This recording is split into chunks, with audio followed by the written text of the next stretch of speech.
So hello guys, next topic start करते हैं।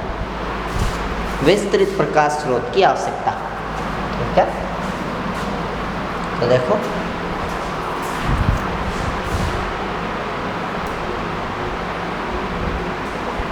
So next topic आपका है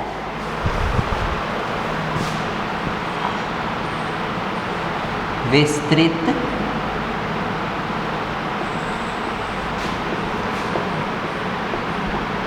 प्रकाश स्रोत की आवश्यकता।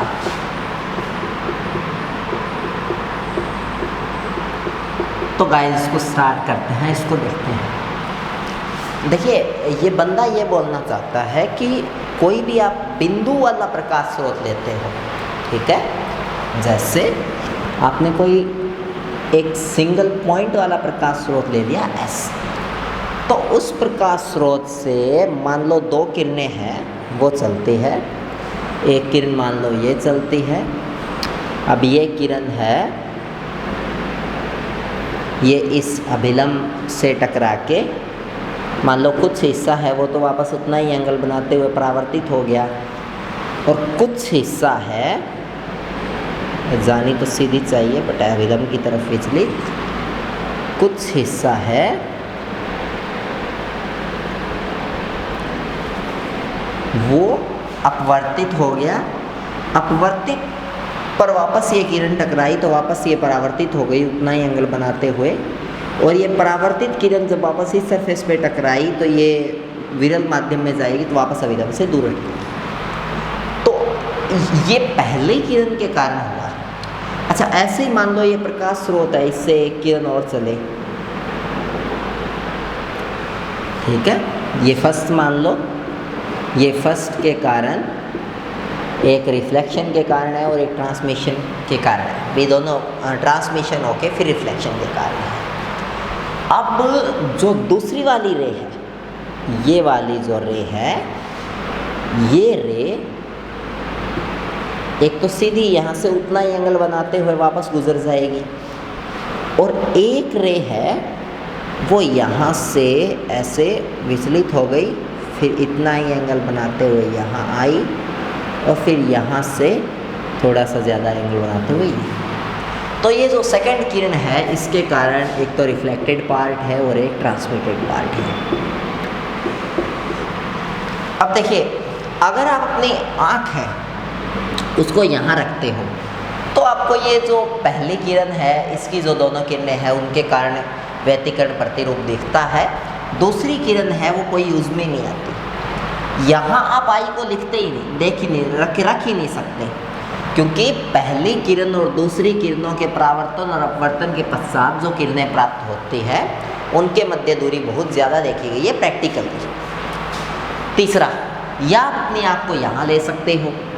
अगर आप यहाँ भी अपनी आई को रखते हो तो उस कंडीशन में आपकी दूसरे वाली किरणें तो छूट जाती है और सिर्फ पहली किरण है उसके कारण आपको डायग्राम है वो दिखाई देता है। आई होप आपको बात समझ में आई।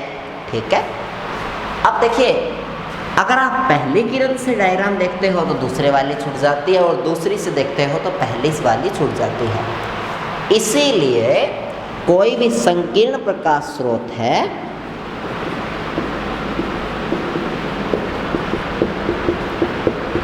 वो एक जगह पर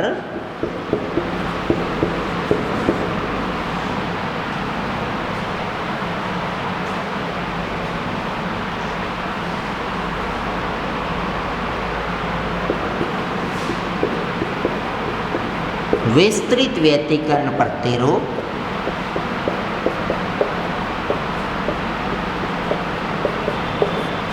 नहीं दिखा सकता। और अगर आपको विस्तृत व्यतिकरण प्रतिरूप देखना है तो फिर आपको पहली किरण, दूसरी किरण, इतना आपको बार बार अपनी आँख को मूव कराना पड़ेगा। तो या तो आप अपनी आँख को मूव करा लीजिए बार बार, या फिर आप संकीर्ण प्रकाश स्रोत का यूज़ ही मत कीजिए।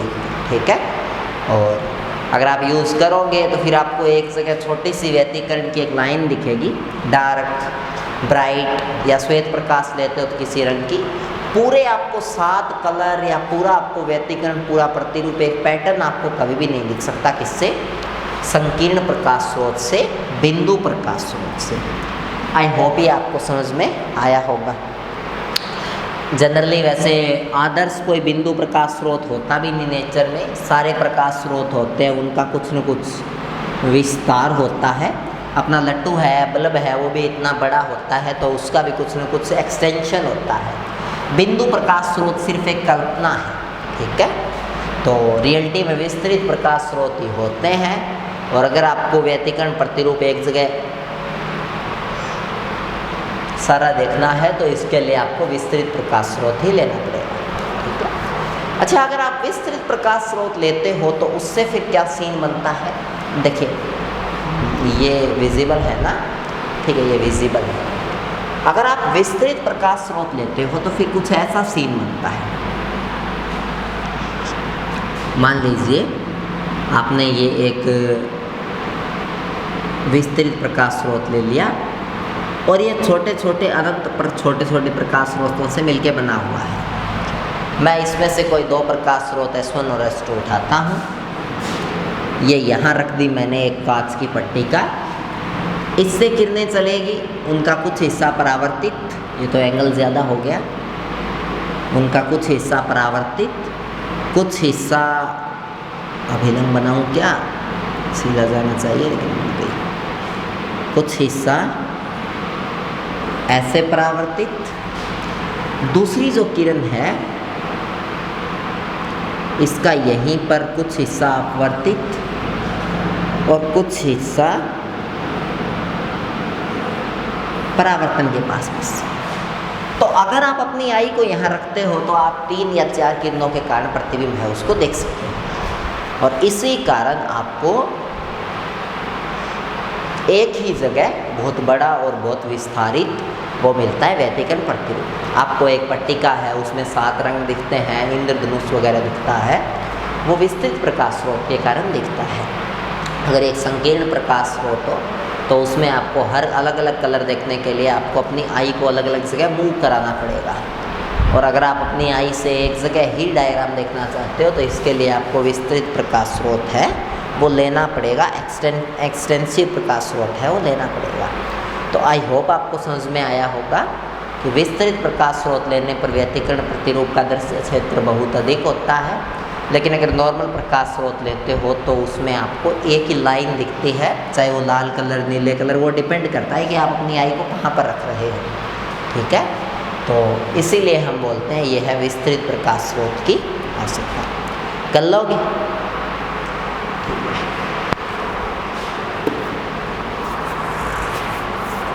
ठीक है, अभी इसमें तो इतना ही है। अब नेक्स्ट टॉपिक देखो, इसके बाद बताता हूँ आपको।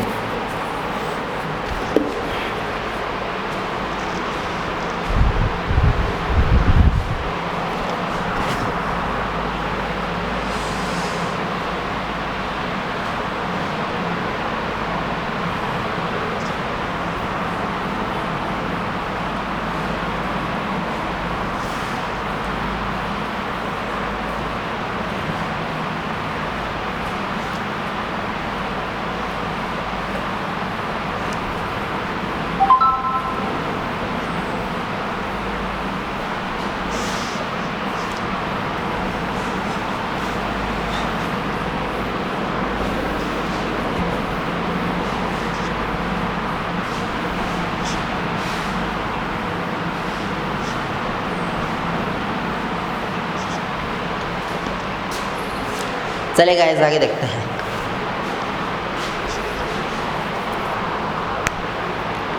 नेक्स्ट है उसके बाद में interference due to a thin wedge shaped film, ठीक है। इसको बोलेंगे झुकी हुई फिल्म के द्वारा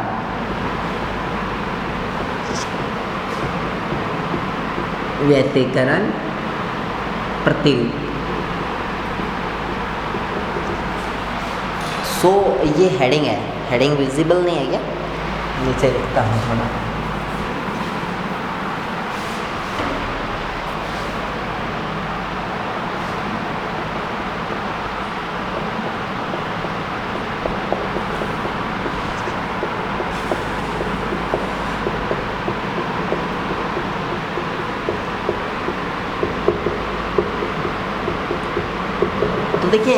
ये वाला टॉपिक है, और इस टॉपिक के अंदर कोई कांच की ऐसी स्लिट है जिसके दोनों पृष्ठ है वो समांतर न होकर थीटा एंगल पर झुके हुए हैं।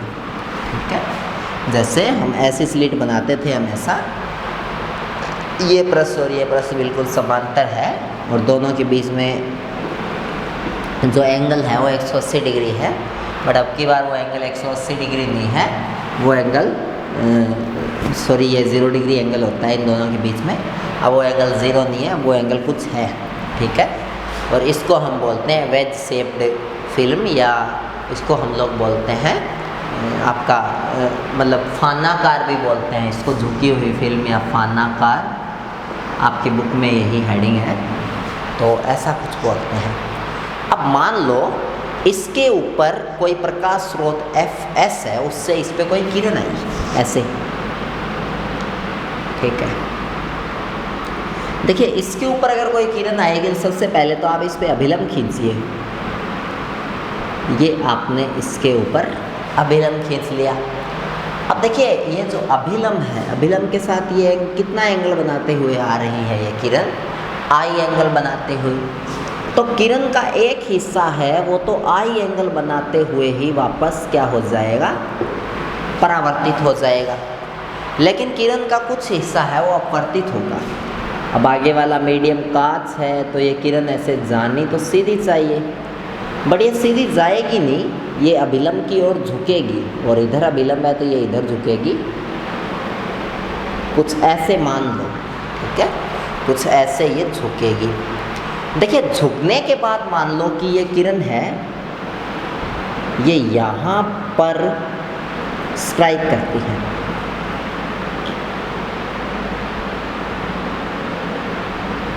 ये किरण है, ये यहाँ पर क्या करती है, स्ट्राइक करती है। देखिए ये वाला जो एंगल है अभिलंब के साथ जो अपवर्तन एंगल बन रहा है, वो एंगल मैं कितना मान लेता हूँ, R मान लेता हूँ। तो फिर आप मुझे एक चीज़ बताइए, आप मुझे ये बताइए ये वाला एंगल है ये कितना होगा, ये वाला एंगल है, ये एंगल आप ये बताओ कितना होगा। देखिए ये वाला जो एंगल है ये आपका इक्वल होगा किसके, ये इक्वल होगा थीटा प्लस आर के। ये एंगल थीटा प्लस आर कैसे हुआ, सोचने वाली बात ये है। देखिए एक चीज़ बताऊँ, जैसे कोई भी स्लिट है ऐसे, उसके ऊपर जब कोई रे है वो ऐसे आपतित होती है, तो ये एंगल आई होता है, और ये एंगल है वो भी आई होता है, और ये एंगल आर होता है, और वापस ये एंगल भी आर होता है, और वापस ये एंगल वापस क्या हो जाता है, लास्ट में आई हो जाता है। ऐसा डायग्राम है वो हम कौन सी क्लास से पढ़ते आ रहे हैं, ऐसा डायग्राम हम ज़्यादा नहीं तो वैसे 10वीं में भी है, CBSE में, लेकिन हम लोग एक 12वीं के अंदर एक क्रियाकलाप लगता है, पतली कांच की पतली पट्टिका से वो अपवर्तन करना, ये वो, तो उसके अंदर से हम लोग पढ़ते आ रहे हैं। ठीक है, ऐसा होता है जब दोनों पृष्ठ है वो बिल्कुल क्या हो, बराबर हो, लेकिन अब एक पृष्ठ है वो दूसरे पृष्ठ से थीटा एंगल क्या है, उठा हुआ है।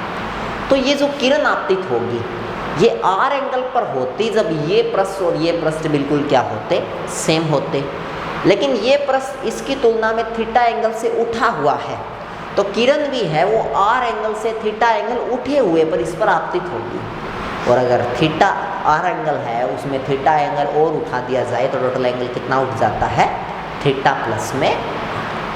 तो इसी कॉन्सेप्ट को ध्यान में रखते हुए हमने ये सीखा कि यहाँ पर जो एंगल बनेगा वो आपका कितना बनेगा, थीटा प्लस।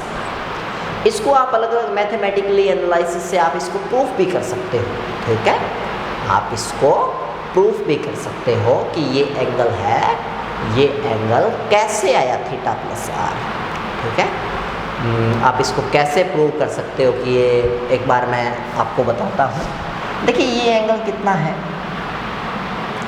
क्या ये एंगल 90 नहीं है? ये एंगल बिल्कुल 90 है, क्योंकि ये अभिलंब है और अभिलंब जब सतह के ऊपर 90 बनाता है। ठीक है, अगर मैं इस साइड को आगे बढ़ा दूँ तो एक सीधी सी बात निकल के ये आती है कि ये 90, ये थीटा, ठीक है। तो क्या ये एंगल 90 माइनस थीटा नहीं होगा? बिल्कुल होगा, होगा ना। अब देखिए, आपने एक चीज़ सुनी है कि किसी भी त्रिभुज का जो बाह्य कोण है वो अंदर के दो कोणों के योगफल के बराबर होता है। मैं ये इतना कोण x मान लेता हूँ और ये r मान लेता हूँ, तो ये बराबर होना चाहिए किसके? 90 माइनस थीटा के। तो यहाँ से जो ये आपका x है ये निकल के आता है, ये निकल के आता है कितना? ये निकल के आता है 90 माइनस थीटा माइनस r, कुछ ये निकल के आता है। लेकिन देखिए, अगर ये एंगल है इसको y माना जाए, ठीक है, ये एंगल है इसको y माना जाए, तो ये एंगल कितना होगा? 90 माइनस वाई, क्योंकि ये पूरा अभिलंब है और ये कितना बना रहा है? 90। तो अगर ये y है तो ये 90 माइनस वाई है। अब मैं x की जगह लिख देता हूँ 90 माइनस वाई। तो अगर मुझे यहाँ पर y निकालना है, यानी ये वाला एंगल निकालना है, तो मैं 90 से 90 काट दूंगा, माइनस से माइनस काट दूंगा, तो मेरा y आता है थीटा प्लस। तो यहाँ से ये एंगल हमने कंक्लूड किया कि ये एंगल कितना आता है? ये एंगल आता है थीटा प्लस में। अब ऑब्वियस सी बात है, अगर ये एंगल थीटा प्लस r होगा तो फिर इसके कोई शीर्षाभिमुख क्या, ये किरण है ये आगे इतना ही कोण बनाते हुए वापस परावर्तित होगी।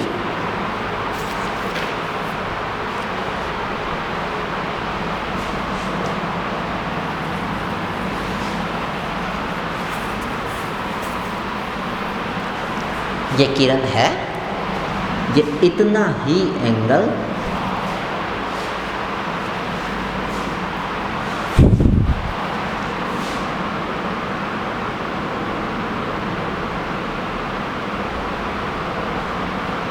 ये किरण है ये इतना ही एंगल बनाते हुए वापस परावर्तित होगी। गाइस, ये डायग्राम थोड़ा लंबा खींच जाएगा।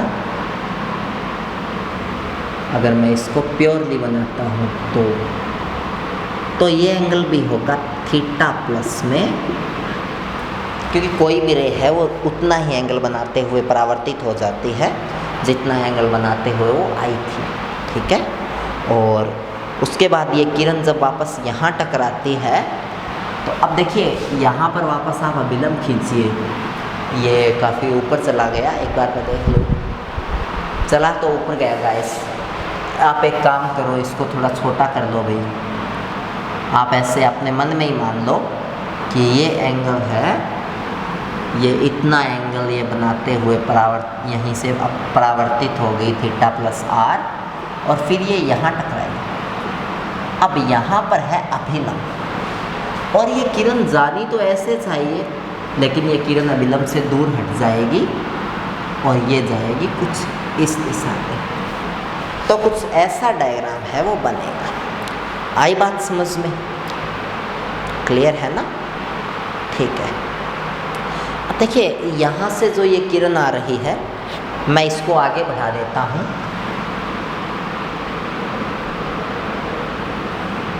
और यहाँ से मैं एक लंब डालता हूँ, ये बिंदु C मान लो आप। मैं यहाँ से एक परपेंडिकुलर डालता हूँ जो कि इस पे आके गिरता है, ठीक है।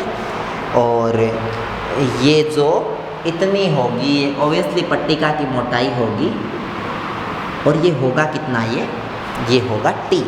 सही बात है, ठीक है। आई होप आपको इतना समझ में आया होगा।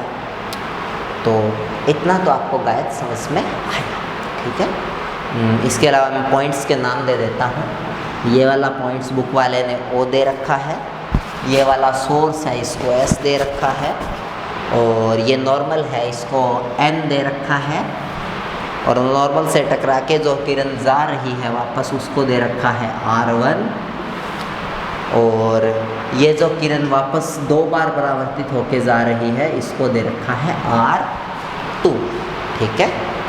और इसको थोड़ा सा और मोड़ दो गाइस, ठीक है। तो ये R1 और ये R2।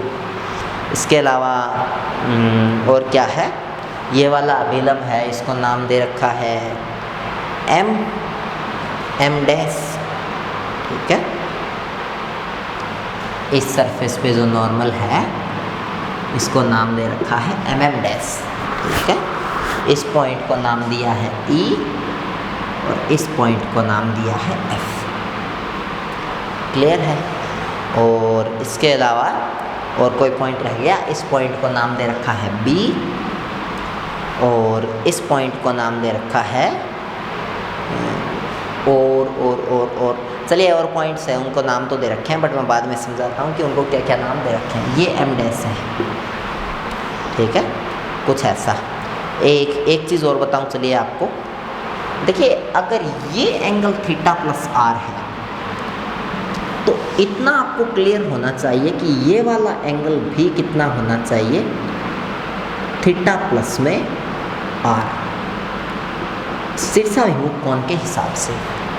और अगर ये वाला एंगल थीटा प्लस R है तो फिर एकांतर कोण में Z बनने के हिसाब से ये एंगल भी होना चाहिए थीटा प्लस में R। तो ये सारे एंगल है ये इक्वल होने चाहिए किसके, थीटा प्लस में R के। चलो आगे देखते हैं इसके बाद। तो इतना तो आपको समझ में आ गया। अब देखिए हम क्या करेंगे, हम ये वाली जो रे है और ये वाली जो रे है ये लगभग समांतर जाएगी एक दूसरे की ओर। तो हम ये जो समांतर किरणें हैं इन समांतर किरणों को आगे किसी उससे मिला लेंगे, उत्तल लेंस से मिला लेंगे और वो उत्तल लेंस से दोनों किरणें मिलके एक बिंदु पे मिलेगी और व्यतिकरण प्रतिरूप बनाएगी। और वो व्यतिकरण प्रतिरूप या तो संपोषी होगा या विनाशी होगा, क्योंकि दोनों किरणें समान कला में हैं। क्या हम ये प्रूव कर सकते हैं कि ये दोनों समान कला में हैं? देखते हैं। ये यहाँ से ये किरण गई और परावर्तित हो गई, और स्टोक ये बोल के गया था कि अगर कोई किरण परावर्तित होती है तो उसकी कला में कलांतर आता है प्लस पाई का। ये किरण यहाँ से अपवर्तन में गई और अपवर्तन के दौरान कला में कोई चेंज नहीं आता। अब ये किरण यहाँ टकराई, यहाँ टकरा के इसमें ये परावर्तित हुई और परावर्तन के दौरान कलांतर आ जाता है प्लस पाई का। ये प्लस पाई कलांतर आगे चलता गया, यहाँ अपवर्तन हुआ, लेकिन अपवर्तन के दौरान तो कला में कोई चेंज आता ही नहीं। तो यहाँ भी कलांतर कितना रहा, प्लस पाई, और पाई में से पाई गया तो वापस कलांतर कितना हो गया, 0। तो कुल मिला के दोनों किरणें हैं वो समान कला में होगी। और कहने का मतलब दोनों या तो समान कला में होगी या दोनों के बीच का कलांतर है वो निश्चित होगा, ठीक है।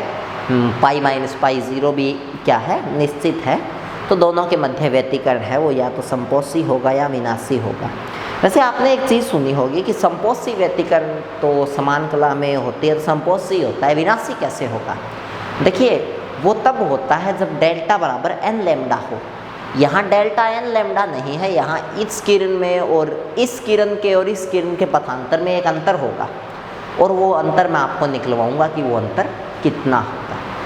तो कहने का मतलब हुआ कि यहाँ बस आप ये ध्यान रखो कि दोनों किरणें कला संबद्ध है, बाकी दोनों में दोनों से व्यतिकरण हो जाएगा, इतना ध्यान रखो, ठीक है।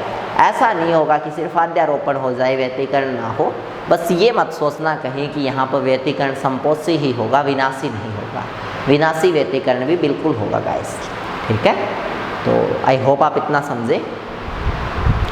तो चलिए इसको आगे और देखते हैं, ठीक है। देखो अब अगर आपको निकालना है इन दो किरणों से व्यतिकरण के लिए सर, तो आप इस किरण में और इस किरण में आप निकालिए पथांतर। तो आप कैसे पथांतर निकालोगे? ये किरण है, ये किरण कैसे बनी? देखिए ये किरण बनी, इस पॉइंट को कुछ नाम दे रखा होगा इसने, एक मिनट में देख लूँ। इस पॉइंट को इसने A नाम दे रखा है। देखिए ये किरण है, ये कैसे बनी? ये S से A किरण आई और A से वापस चली गई R1। तो कुल मिला के इस किरण का पाथ इतना ही है, SA प्लस में AR1। ठीक है, तो ये वाली किरण है, इसका पाथ सिर्फ इतना है SA और प्लस में AR1,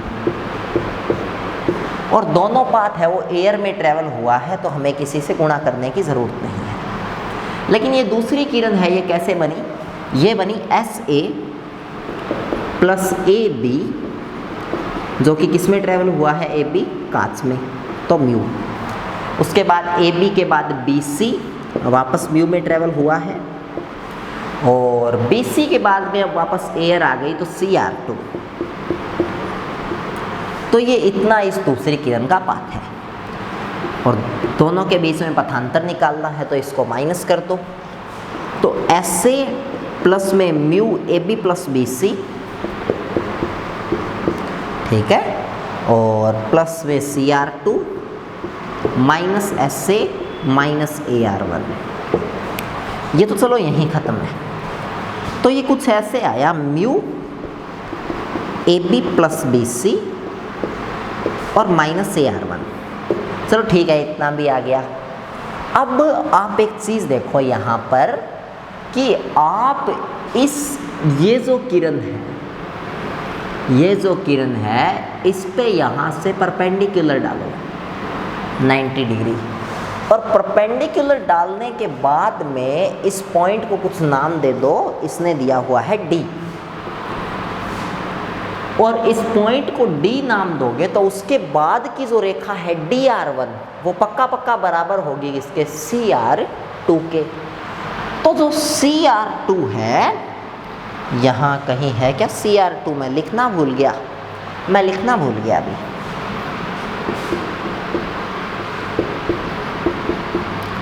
जो CR2 है वो पक्का पक्का बराबर है किसके? DR1 के। तो जो CR2 है उसको आप लिख दीजिए DR1, ठीक है। अच्छा, एक चीज़ और, जो AR1 है वो इक्वल है AD प्लस DR1 के, तो ये इक्वल है AD और प्लस में DR1 के। अब यहाँ से प्लस का DR1 और माइनस का DR1 क्या हो गया? कैंसिल। तो पाथ सिर्फ इतना बचा, म्यू AB प्लस BC और माइनस AD। मैं एक बार देख लूँ सही आ रहा है क्या? Mu AB plus BC minus AD। तो ये परिणामी पथांतर होगा दोनों किरणों में। आपको इतना नहीं लिखना है, ये आपको रफ नोटबुक में करना है, और उसके बाद आपको डायरेक्टली लिख देना है कि दोनों किरणों में जो पथांतर है वो इतना होगा। तो चलिए इसको इरेज करते हैं और फिर मैं डायरेक्ट लिखता हूँ, अतः दोनों किरणों में पथांतर बराबर इतना। तो अतः परिणामी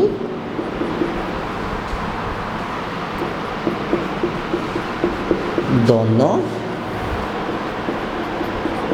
किरणों में पथांतर डेल्टा बराबर कितना होगा? म्यू AB प्लस BC और माइनस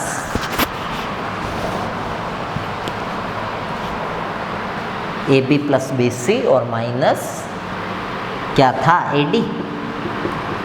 तो जो कि परिणामी पथांतर का मान है। आई होप इतना आप समझ जाओगे या इतना आप कर लोगे। 1 मिनट रिमेनिंग है अभी, तो बस इसको इतना देखो और करो, और उसके बाद में जो कुछ होता है वो मुझे बताओ, ठीक है? मैं आपको समझाऊंगा, बताऊंगा आपको, ठीक है? तो आई होप गाइस आपको पथांतर तक तो समझ में आया होगा इस वीडियो के अंदर। 30 मिनट का वीडियो बनता है DSLR कैमरा के अंदर, तो हम अगले 30 मिनट में ये डिस्कस करेंगे कि अब हम इससे देखो करना वही है जो पीछे किया था। पथांतर निकाल लेंगे, पथांतर का मान आ जाएगा, एक बार उसको n लैम्डा के इक्वल, एक बार उसको उसके और के इक्वल, और फिर लास्ट में जाके वो मतलब हम लोग लिख देंगे कि हाँ ये परिणामी शर्त है किसके लिए? पथांतर के लिए। तो बस इतना करना है गाइस, ठीक है? तो एक बार के लिए मैं वीडियो को ऑफ करता हूँ।